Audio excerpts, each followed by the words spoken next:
Hello, everyone, and welcome to today's Fourth International Nursing Webinar Series. My name is Jerome Babate, and I'll be your host and moderator. I'm originally based in the Philippines, but in the last 5 years, I'm already in Sydney, Australia, and I'm excited to be hosting this session today. I'm pleased to introduce today's speaker, Dr. Rudolf Cymorr Kirby Martinez. Dr. Martinez is currently an assistant professor at Beda College of Nursing and a professorial-lecturer at Arellano University, Florentino Cayco Memorial School, Graduate School of Nursing. Dr. Martinez finished his BS in Nursing from UST College of Nursing, MA in Nursing from Trinity University of Asia, and his PhD in Applied Cosmic Anthropology from Asian Social Institute. At the moment, he is currently finishing up his second PhD in Nursing Science from St. Paul University of the Philippines, Tuguegarao City. Dr. Martinez's research interests include nursing science theory and philosophy, nature, realities and phenomenon of caring, death, dying and palliative care, and medical anthropology. Today, he will talk about transactional space and fluid identities, nursing situations, and selfhood in hemodialysis unit.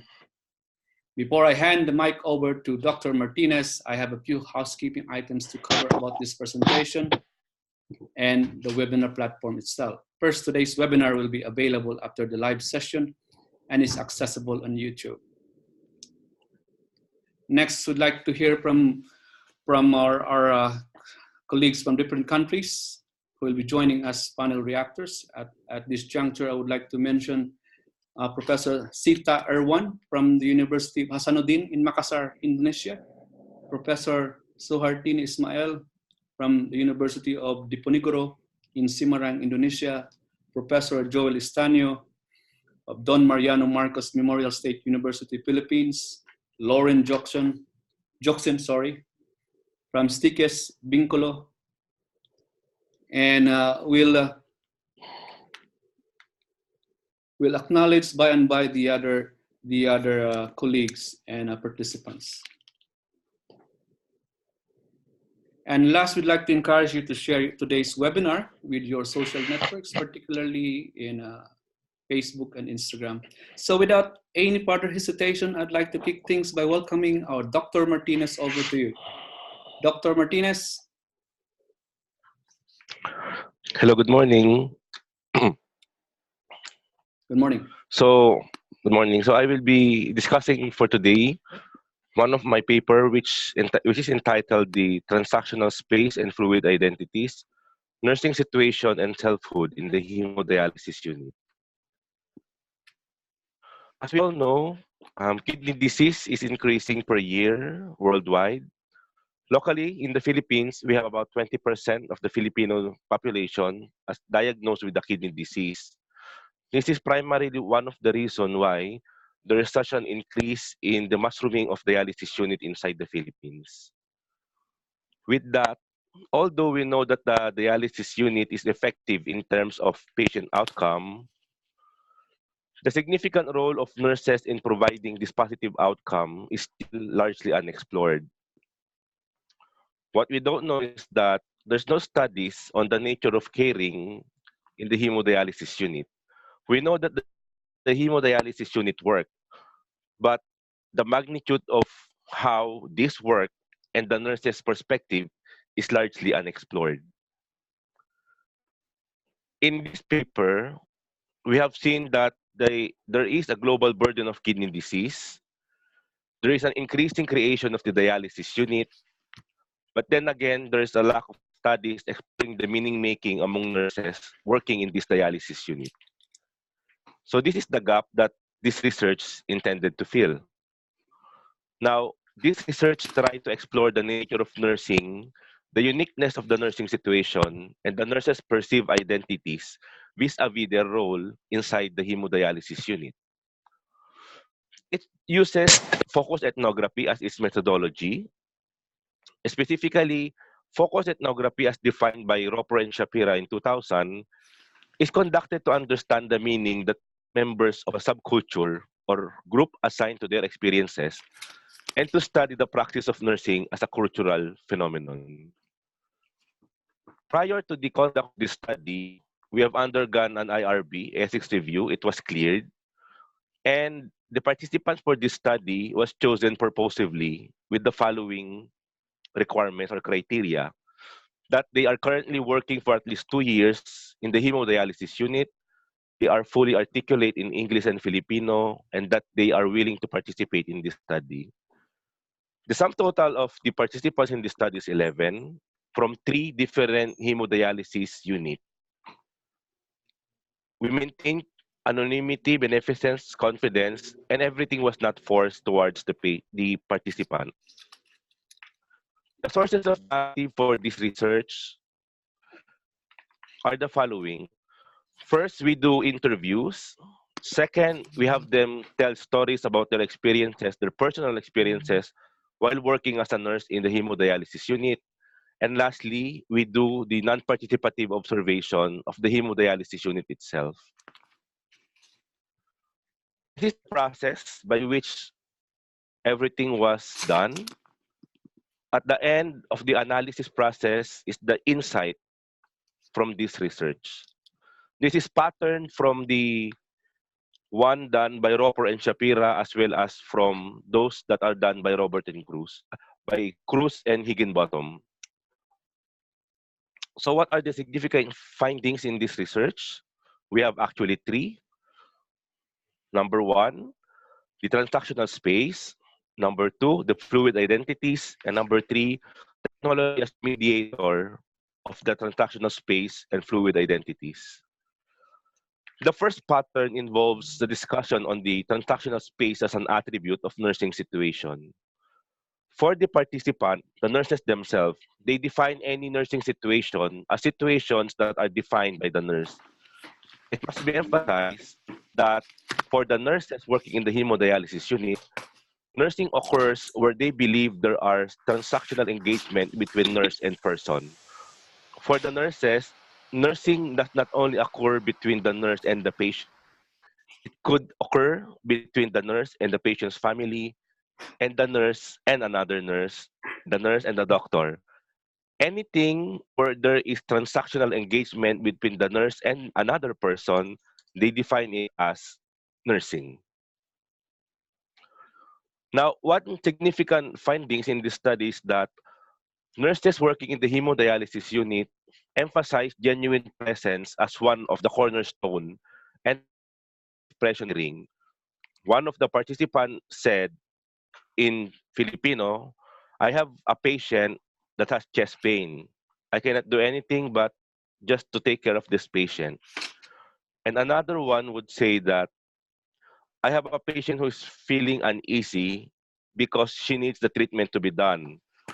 So I therefore talk to her constantly so that he won't feel the time as it passed by. There is this essence that among nurses working in the hemodialysis unit, an important aspect of caring for them is being genuinely present at the moment when the patient needs them to be.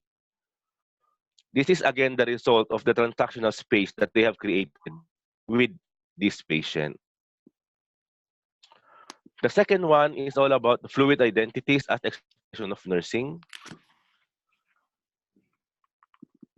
So for the nurses working in the hemodialysis unit, they perceive identity or who they are at the moment is but transitory. It is never permanent. There is somehow a blurring of professional and personal life for nurses working in hemodialysis unit. They cannot distinguish where their personal life and their professional life starts or vice versa, such that most of the time, their patient in the hemodialysis unit are their personal Facebook friends or their constant chatmate. There is a paradoxical boundary, however, that the nurses know or they feel that they are violating one basic principle of the Western perspective of nursing, and that is to draw the line between the patient and the nurse. But then again, they would argue that it is essential in the practice of the hemodialysis unit because it is part of knowing the patient as a whole person. So, all in all, their perceived identity is but transitory. It was never permanent. And how they see themselves is always expressed in their nursing action.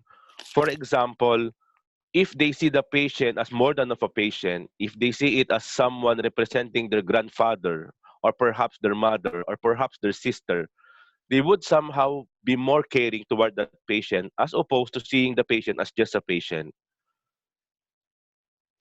That is the expression of their nursing action is based on their perceived identity at the moment. One of the participants said in Filipino that she likes more caring for those who are undergoing dialysis because for them, they are like a family. This is very much, this is not incidental result of this study, but somehow it's one of the major focus of this study because the nurses working in the hemodialysis unit, most often than not, they would see the patient as a representation of someone that they love. And the last pattern that is found in this study is that the technology is the mediator of this space and fluid identities.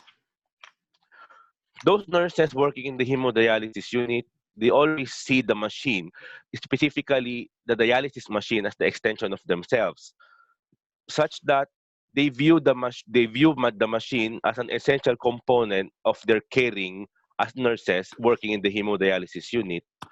They always say that without the machine, there will be no caring in the hemodialysis unit, such that they always see competence in technical skill as an expression of caring.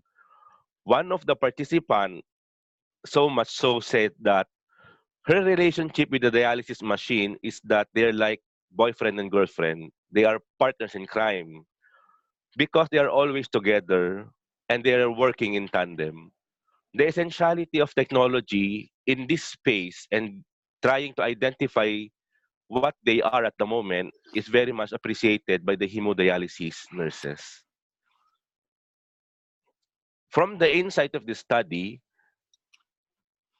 I can say that for the participant, nursing involves a deliberate transactional dialogue with persons, either client or coworker, within a space mediated by technology defining the nursing situation.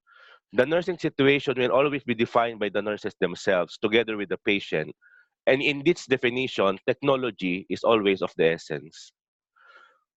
Next, the nurses identities reflects a fluid moment-to-moment transitioning between caring for and caring with persons through technologies. The identities that the nurses assume in their work as hemodialysis unit is never finite. It always changes from moment to moment, depending on the need of their patient.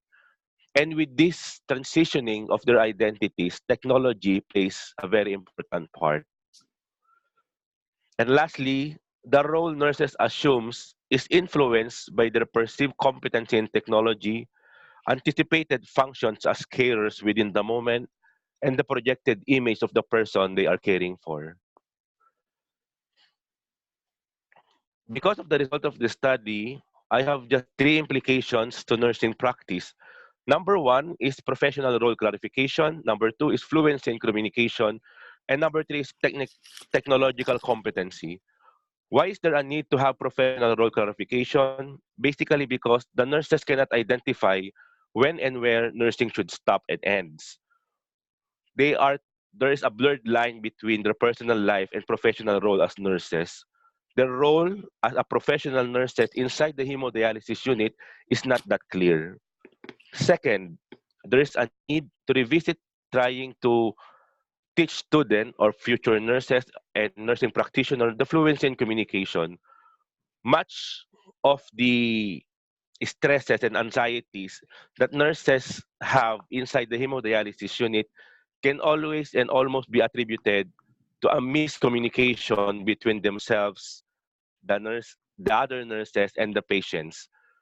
Where are this communication miscommunication comes in the gaps? They cannot fully articulate their role in that situation. They assume things that are not within their professional boundaries as nurses. And this is where sometimes anxiety comes in.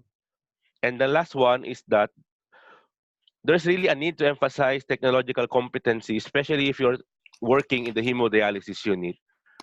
The amount of technology present in the hemodialysis unit and the centrality of the machines and skills and technology in the hemodialysis unit cannot be taken aside.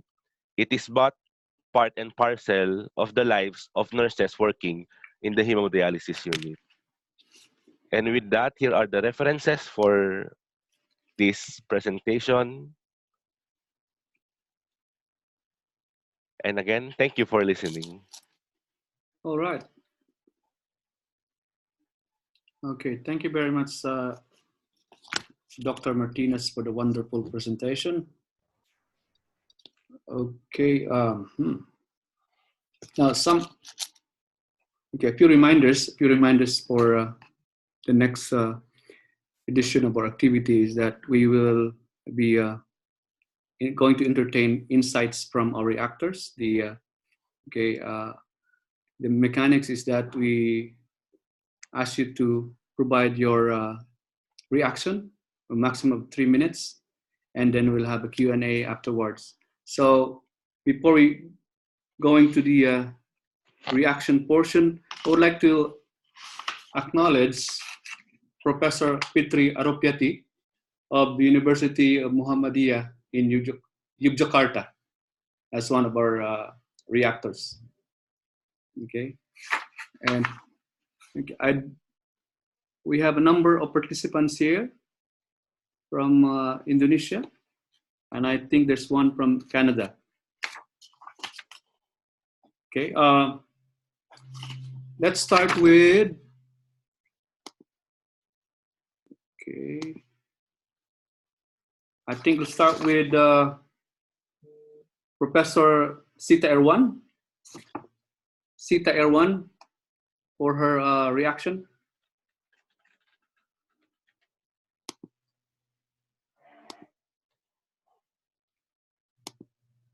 Okay. Yes. Yes. Good morning, everyone. Good morning. Yes, I'm Chita from Arellano University, Indonesia, Makassar, and I'm really grateful for the opportunity to be invited as the panel reactor in this webinar series session. And then thank you very much for Dr. Martinez for sharing the wonderful presentations and study, because before I hear about your, and I listen to your study this morning, I think I do not find any previous studies yet regarding how's actually the role of nurses in the hemodialysis unit. As for in Indonesia, based on the Indonesian Renal Registry data in 2016, the number of renal failure patients in Indonesia who also get hemodialysis unit care is around 85%, which is, I think, quite high also. Yes, yes, quite high, 85%. And actually, honestly, I'm not involved much in this issue, but when Dr. Jerome asked me to join the seminar series, I just remember that 3 of my masteral students also conducted street studies in hemodialysis unit. But the difference is they conducted quantitative study, kind of nursing intervention studies. Some of them doing intervention on how to massage foot of hemodialysis unit patients who suffer from hypertension during intradialysis, and 2 other one also intervene the family and patients to help them to reduce their salt intake, and also to correct their protein energy malnutrition because of hemodialysis. But regarding Dr. Martinez study, I think I got some also insight about, especially about fluidity. This is the first time I found the result about discussing about kind of interaction outside of hemodialysis, which is I think maybe it's one characteristic of people from Southeast Asia or something like, because it's quite close to Indonesian people. Indonesian nurses like to interact even though outside from the from outside of the hospital with the patients. So I think this finding is unique because maybe in the developed countries that kind of finding is not explored much yet. And also about the third finding about technology mediator, because we should admit that this hemodialysis procedure bring effects to the patient's body mechanism, such as protein energy malnutrition, which nurses also have a role on how to help patient and his family and to solve the problem. So thank you very much for sharing your thoughts and your study. I think all right. Thank you very much for Sita, for Professor Sita, for your insights on that. And in particular, you mentioned about basic statistics on hemodialysis in Indonesia. Thank you for that, Sita. The second reactor is from the University of Diponegoro in Semarang. We have Professor Soehartini Ismail.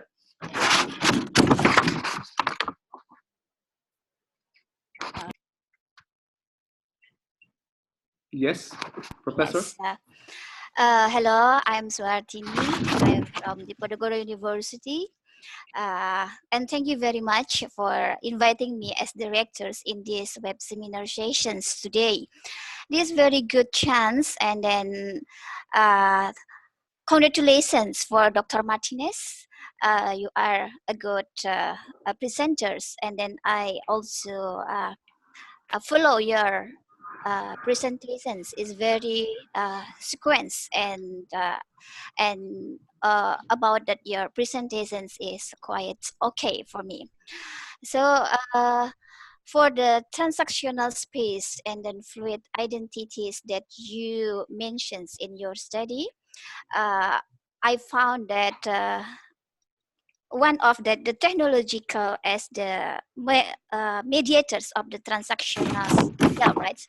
So this is when I go through when your study said about the technology, actually I'm thinking about what is the main cultures, because your study is about the ethnography, right? And then the main cultures of the families in Philippines, or about the life phenomena in Philippines, the kind of the patients with the what we call it the hemodialysis patients in Philippines, they may have cultures that we cannot change, I think so. So that's why that in Philippines have a lot of the number of the patients for the chronic renal failure, that it will be the end of the hemodialysis for that their life.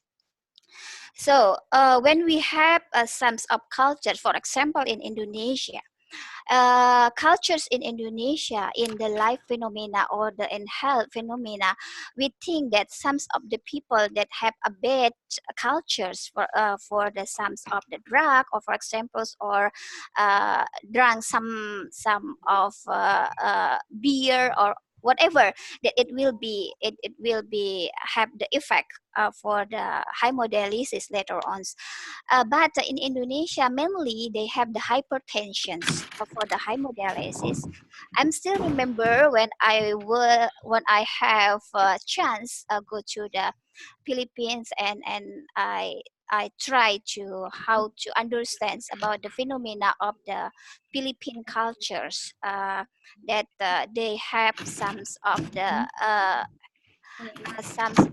party, if I'm not a mistake, and that the party they have some cultures about drug, right? Drank some of the what we call it, that's not good for our life health. So and then another I need to understand more about that your study.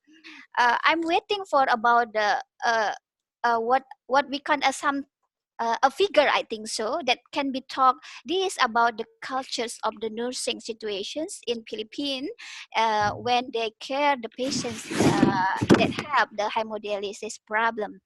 So these are good examples for us. If you have a figure that it can be help attract our idea, or this about the situations of the nursings in the diagram, or about the figure that you mentioned, and this the selfhood, what the kind of the patient, and then what is the nurse have the role, and then also have the interventions, whatever you get from your study, because this the qualitative study that can be okay in your transactional space, and then how to fluid identities that can be nurse serve for the patients. So this one for the my cases, again, this very good idea and this very good knowledge for me. Thank you very much. Thank you, Professor Suhartini Ismail. So Welcome. very observant of you. We noticed that one. Okay. Yeah. Now we'll get back to that issue in a little while. Now we'll proceed with Lauren Joxin of Stickes Vinculo. Lauren.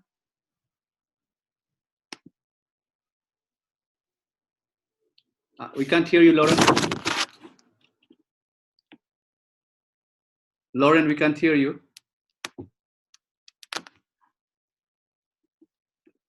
Sorry, Lauren. Lauren, we cannot hear you. Sorry.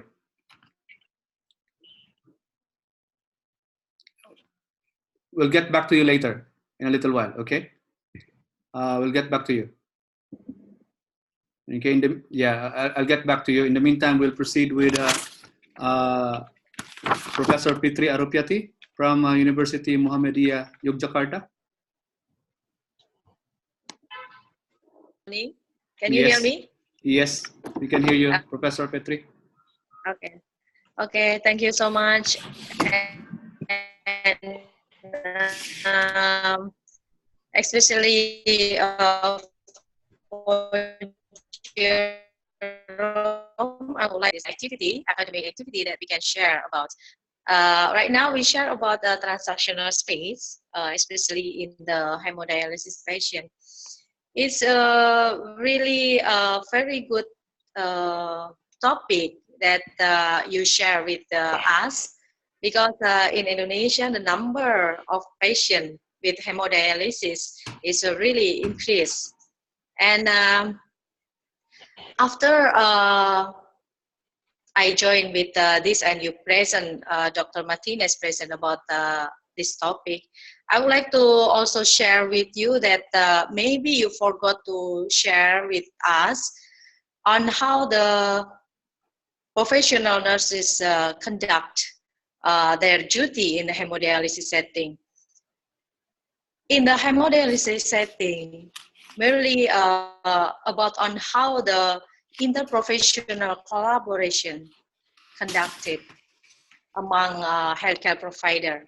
And in your presentation, you didn't mention any idea about the interprofessional collaboration in terms of hemodialysis setting. So I think this is also very important for us as nurses, because in the hemodialysis setting, you mentioned also that not all of nurses can also understand about the technology improve in a hemodialysis setting. But I think in all of the countries, all of nurses in hemodialysis setting already has their own training about one of the term in the technology setting. So one of the professional role of nursing is on how they interact with other healthcare professional. I think that is one part that you lost in this study. Thank you so much. All right, thank you very much, Professor Petri Aropiati. We'll get back to you on interprofessional issues. I think Dr. Martinez will have a shot on that one. But yeah, we'll just proceed with Professor Joel. Thank you very much, Dr. Petri. We'll just proceed with Professor Joel Estacio from Don Mariano Marcos Memorial State University. Can we have Professor Joel Estacio? Thank you, Sir Jerome. Can you hear me? Yes, yes. Am I clear? Yes, yes. We can hear you, but we can see you on the video. Yep. Okay. Go ahead, Professor Stasio. Thank you, Dr. Rudolf. As always, you give an excellent presentation. And this is a study on understanding the concept of nursing situations and its implication in their sense of self as professional nurses. Now, this study, I think, is very crucial because as Chin and Kramer provided in their knowledge development in nursing, they said that personal knowing is actually one of the challenging areas of the nursing profession. Not only because this is because self is an elusive concept, and that adds on the challenge as nurses to have a definite role in the healthcare profession. Now, in your presentation, Dr. Rudolf, you mentioned about transactional space and fluidity of identities. Now, this I think this makes nursing profession very special. And when you said blurring of professions as in their personal lives and providing paradoxical boundaries, I think this is really happening, and a difficult scenario, not only in hemodialysis areas, but in the whole nursing profession itself. For example, in primary health care, there is a thin line between doing nursing and doing social works. There are also thin lines between doing nursing as taking part of only the patient and the families, but you also take note of some financial aspects. You also look at other professions. You not only communicate with doctors, physicians, and midwives. You also communicate with social workers. You also communicate with accountants.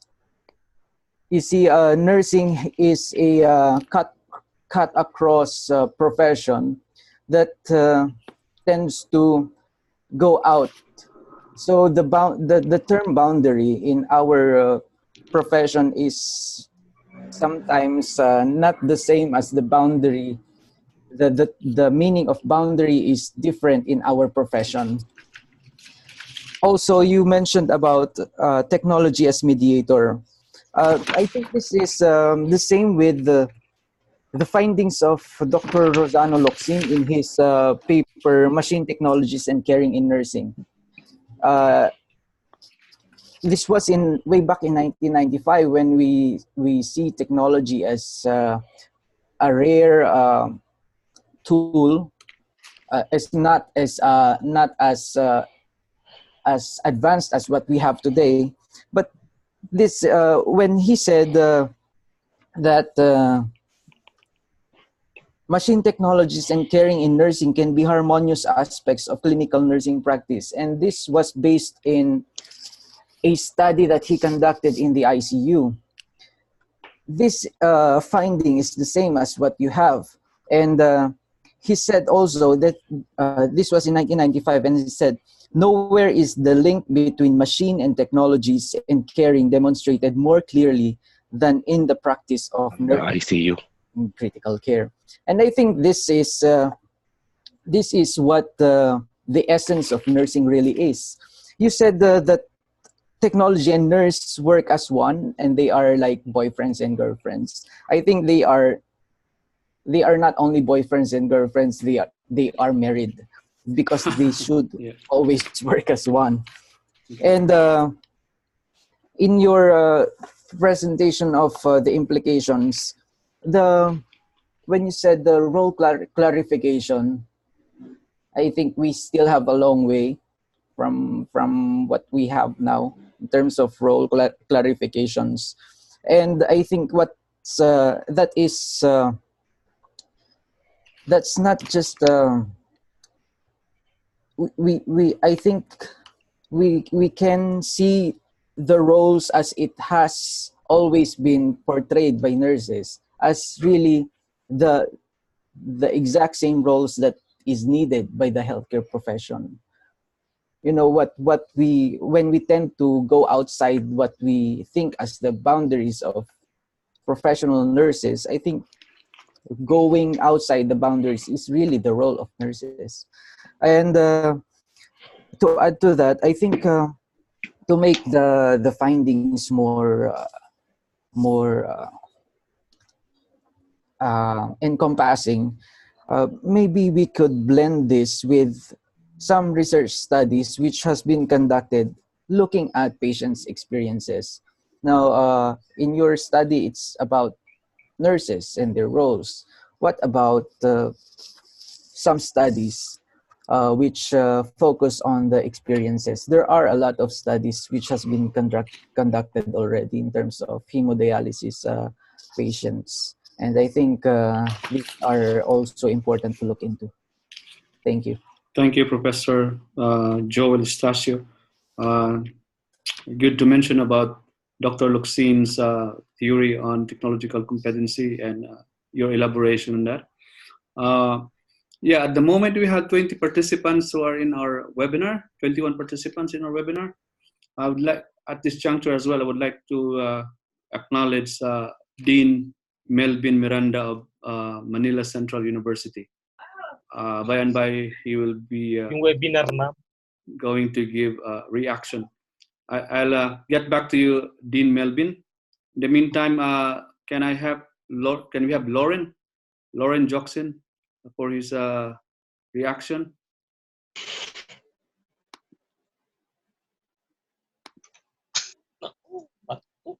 Lauren?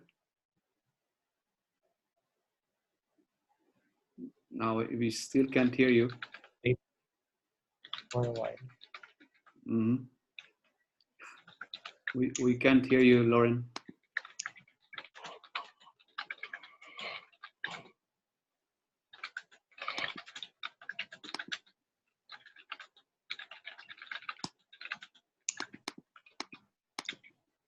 We can't hear you, Lauren. But anyway, probably get back again to you, Lauren.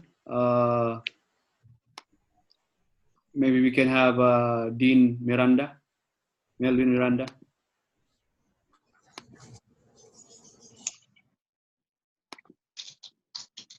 Dean Melvin Miranda.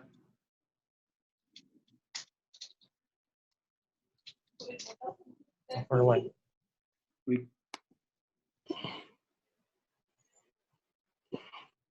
Dean Miranda.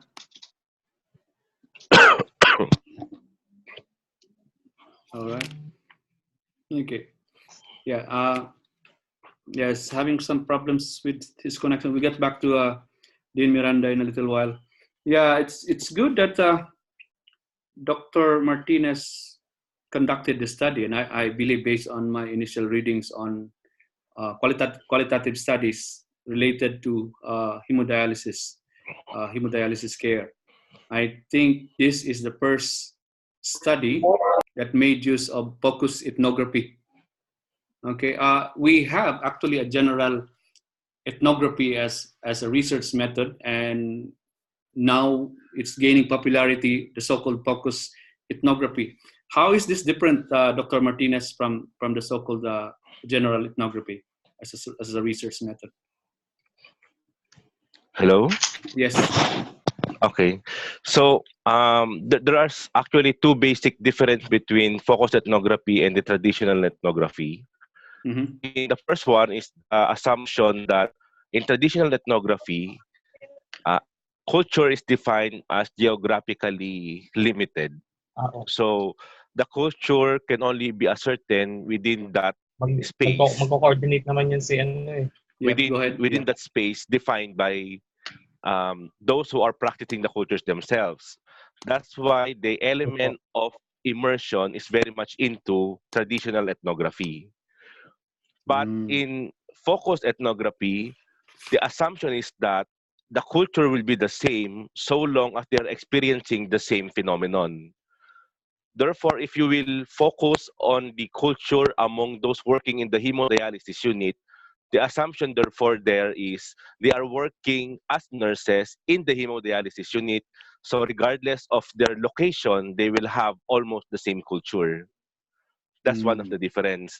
The Okay. second difference is that in traditional ethnography, you focus on the culture per se, the totality of it.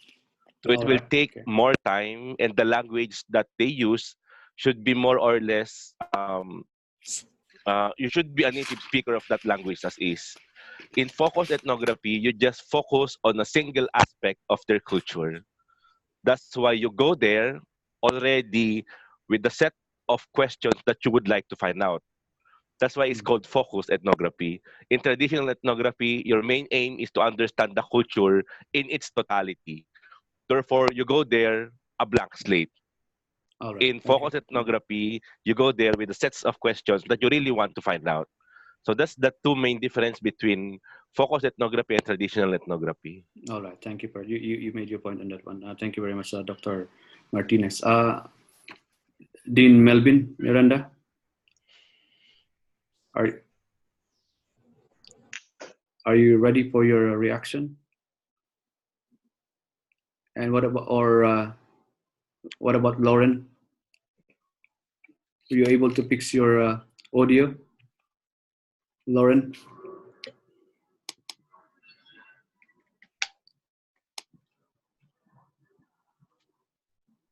Still having problem? Yeah. We're sorry to see you having experienced this difficulty, Lauren. Okay. At any rate, we'll go to on Q&A at this stage. So we have your reactions, and then we'll proceed with the Q&A. Oh. Questions and Pero answers. wala pa. Record mo? Sinend nila sa iyo? Naka-live. Galing. Okay. Naka-problema ako sa Yes, Ken. Okay. We'll get back to you, Dean Melvin. In the meantime, we'll entertain questions from the panel members and our colleagues. Okay. Bawal pala. Hindi. Okay lang. Hindi naman dinig. Wala nga akong ano. Okay. Problem with the I can find Dr. Melvin here. All right. Who will throw the first question? Would someone give the first question?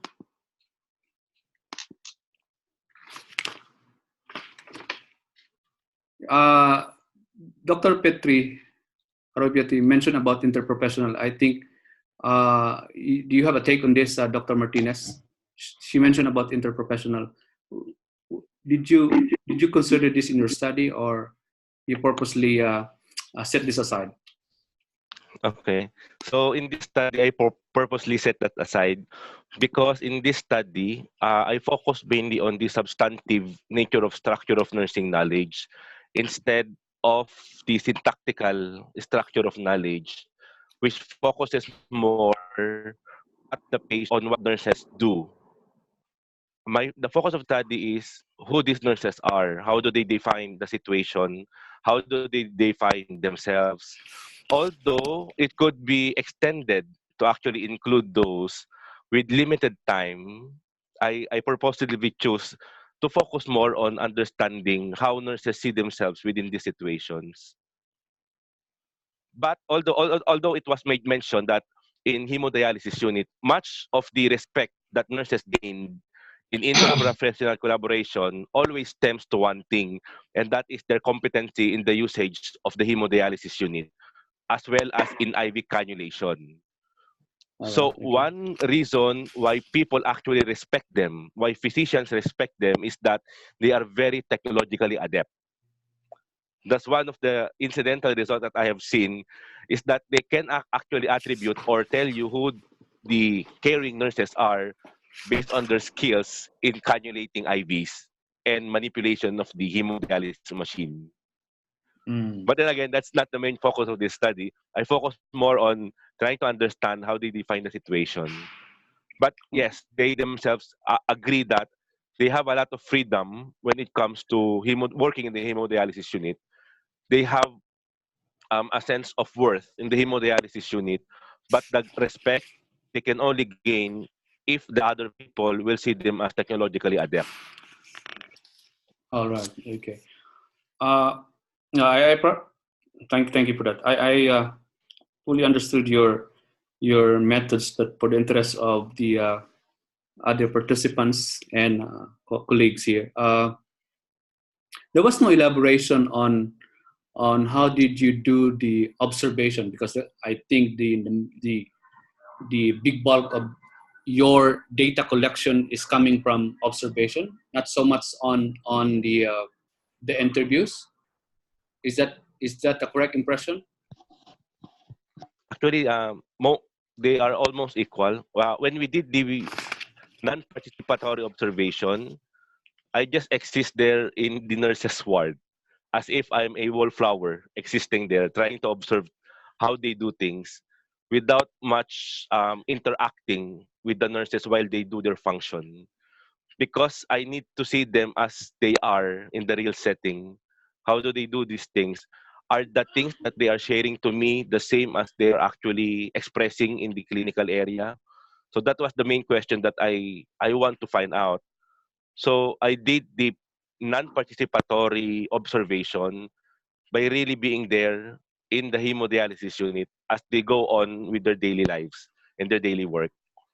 So it's part of actually triangulating the data, of trying to have another lens by which their stories can be gleaned upon. Okay. Yeah, thank you for that. Professor Stasio mentioned about, I think was he elaborated more than your description about boyfriend and a girlfriend, and he said it's married. Is there something special about this impression, Professor Stasio? Yes, sir. Hello? I think I did not get the question. Yeah, you mentioned about, you observed that from Dr. Martinez's presentation about boyfriend and a girlfriend relationship, and you said further that it's more than a married thing. What's your impression on this, and is this like an ordinary impression or just? I think it's more of making the concepts, technology and nursing, not as dichotomous concepts, but as one, because in the finding that was in 1995, I think for the succeeding years and from 1995 up to where we are now, it's the same observation, it's the same finding that we have. So maybe I think that maybe nurses are not really trying to use technology as a separate concept or a separate entity, but technology and them, what they do, who they are, is really what makes up nursing in these particular scenarios, that one cannot exist without the other. Nursing cannot exist without the other one. So I think that's how I see. All right. Okay. Got you on that one. Yeah. Perhaps because hemodialysis, because this one is a very special unit. Because in hemodialysis, you're expected that you know everything in that environment, including running the machines and related things. While the other setup in the nursing field specialty, you don't have much of this. But anyway, thank you for that impression, Professor Stasio. Professor Ismail also mentioned about her observations from, may not be directly related to hemodialysis studies or focused ethnography studies, but is there something in your study, Dr. Martinez, is there something unique about the Philippines culture versus Malay culture in terms of caring attitude, among other things? Oh, actually, I have not dealt so much with the difference in culture, but what I have found out in this study and some of my other studies involving Filipino nurses is that we have this sense of difficulty in trying to separate our personal life with our life as professionals. We somehow connect with the patient at the level that is way beyond being professional. It is present in the Filipino culture that most of the time we do not really see the patient as just the patient. We see them as a representation of the people that we love. Okay. That's why we extend our idea of a professional caring from the mere professional to being more of a humanistic perspective. We give more than what is asked of us, primarily because we see that person not as a patient, but as a representation of those people that we love. That is very much aligned with almost all of my study that I've done utilizing qualitative research. Because, as you know, culture will always be reflected in how we decide things, and it is always reflected on how we act. And that's one part that I have seen. I don't know if it is just Filipino or it is Southeast Asian in nature, but maybe we could do a collaborative research on that and try to find out if there is a pattern between our culture and the other culture of Southeast Asia as well. All right. Thank you for that. That's already a very good proposal from Dr. Martinez. Maybe Professor Ismail would look at this as an opportunity to collaborate with Dr. Martinez in future research undertakings. Professor Sita, you have any question? Yes. Actually, I'm curious.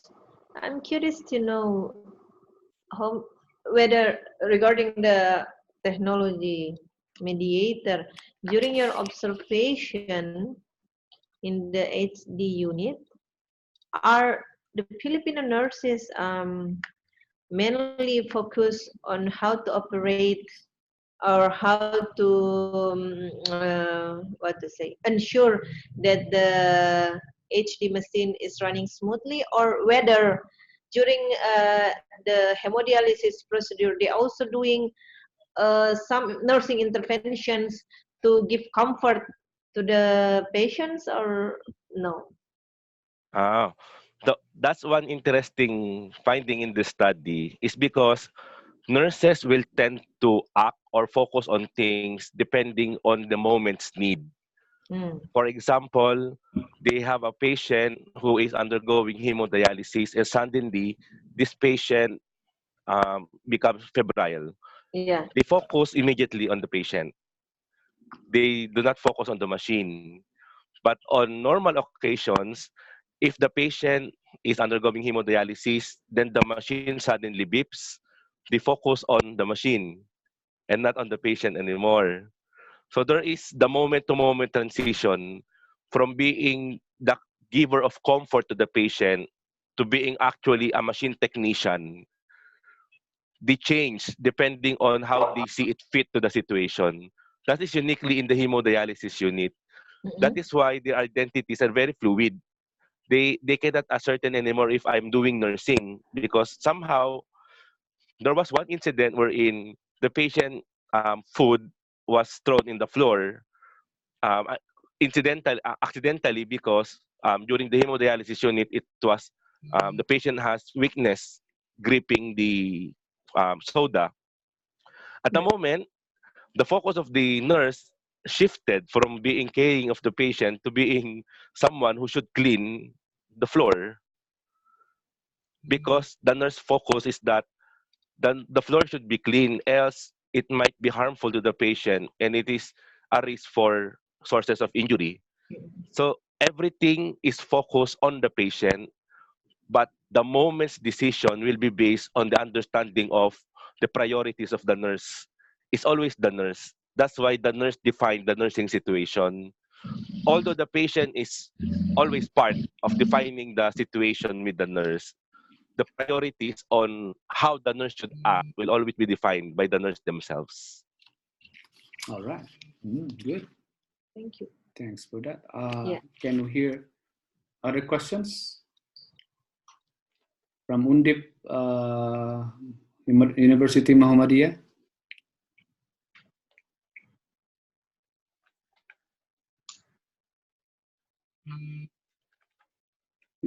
You have interesting questions from our friends?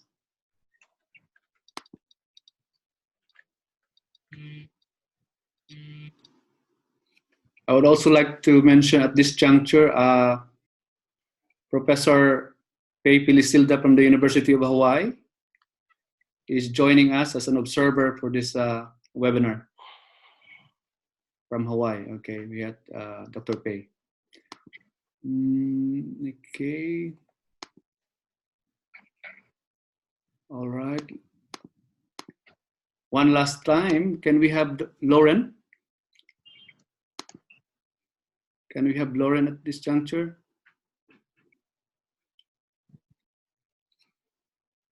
Lauren cannot still go through the audio. All right, sorry for that. It looks like I've covered all of our questions, Dr. Martinez. Is there anything else you wanted to cover up before we wrap up, Dr. Martinez? Nothing much. I just would like to thank everyone for joining this webinar. This is actually my first webinar series as a speaker. So it has been a pleasure seeing you in the virtual world. Again, terima kasih. Thank you. Thank you very much. Great. Thank you very much, Dr. Maraming salamat. Good luck. Thank you, everyone. We appreciate you being here. Yes. At this juncture, I would like to thank Beta Nu Delta Nursing Society, Nursing for Humanity, Dr. Martinez, Lauren, Dr. Pitre, Dean Melvin, Dr. Suartine, Dr. Petri, Professor Joel Estacio, and Dr. Pei Pilisilda, and other colleagues. God bless everyone, and see you later.